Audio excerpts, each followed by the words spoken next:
Today we will derive sin 45, cos 45, tan 45. In which triangle these ratios are defined?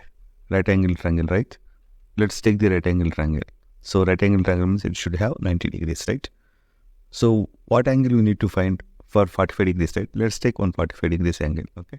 So in a triangle, one is 45 degree and another is 90 degree. What is the third angle? It is also 45 degrees. Let's mark the vertices, okay? Now let's take the BC distance is A. Triangles has one property. If angles are the same, their opposite side lengths also same. Here, angle A opposite side BC, angle C opposite side AB, both are same length. If you know the two sides of a triangle, how do you find the third side? By using Pythagoras theorem, right? That is AC square is equal to AB square plus BC square. Here AB, BC are A, let's substitute there, okay? So AC square is equal to 2 into A square. So AC, if you make it square root both sides, we'll get AC square root 2 into A, okay? Let's mark AC into the diagram, okay? Now we know all three sides lengths. Let's find the ratios now.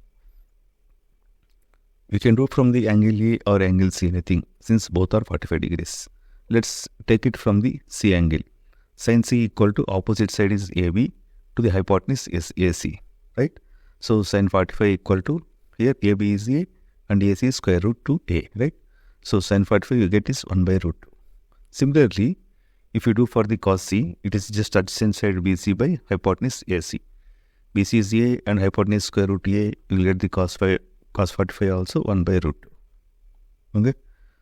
So let's find third ratio like tan C. It is opposite side to adjacent side. Both are A, so that we get tan 45 1.